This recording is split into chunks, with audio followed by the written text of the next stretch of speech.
Golden Horde, born from Genghis Khan conquest, ruled vast lands from Siberia to Europe. Under Batu Khan, it conquered all in its path, but change came with Han Berke and Islam. Cities like Sarai boomed with trade and loading. Powerful Uzbek Khan united the Horde, but cracks appeared. Russian princes fought back, and Tamerlane's invasion shattered the empire. And by the 15th century, the mighty Horde had crumbled into smaller khanates. The Horde story isn't just about war. It's about blending cultures, nomads, and settled people living together. The roads humbled with life, connecting east and west. Golden Horde cities, both fierce and wise, created a new civilization.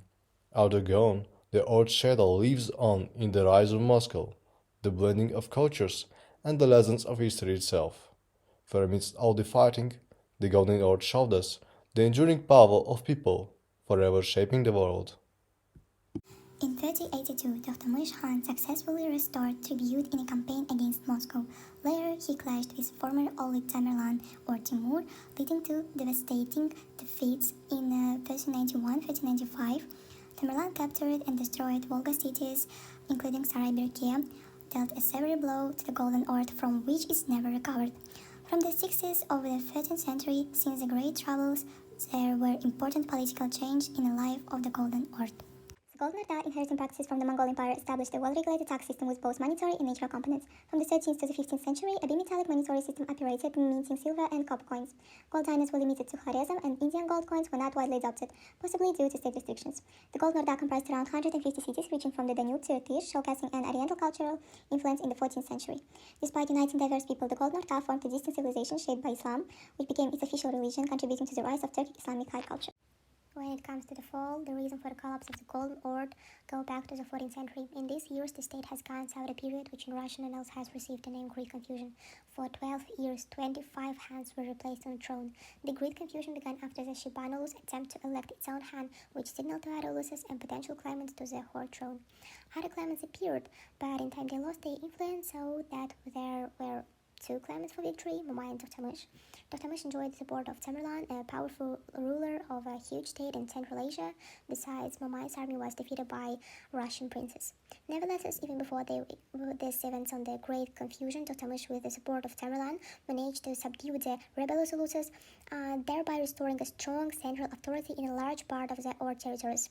And after the final defeat of Mamai, he had no rivals left at all, so that the power of the Horde was restored. After establishing himself on the Horde throne, Tokhtamysh turned his weapons against his recent ally Tamerlan, but did not calculate his strength, so Tamerlan inflicted on him several crushing defeats and deprived him on the throne, although their struggle continued long after the end of the events of the Great Confusion, about 20 years.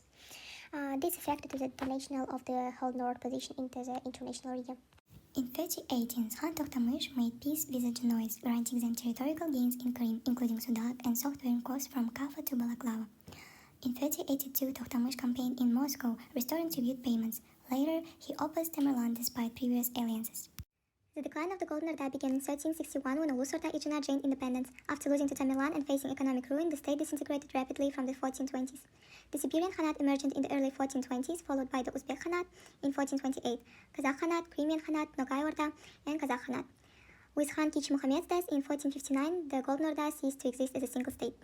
Now let's talk about consequences of the collapse.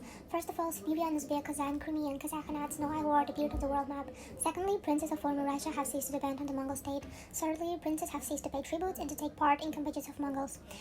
Fifth, request for unification of princedom of northwest Russia and strengthening of the Moscow state.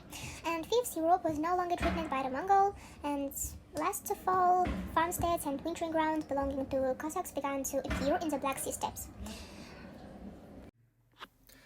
Even in its twilight, the Golden Horde cast a long shadow, and its legacy echoes in the rise of Moscow, the cultural tapestry of Eurasia, and the very fabric of history itself. For within the tumultuous rise and fall of this once mighty empire lies a testament to the enduring power of human spirit, forever forging and refashioning the world in its wake.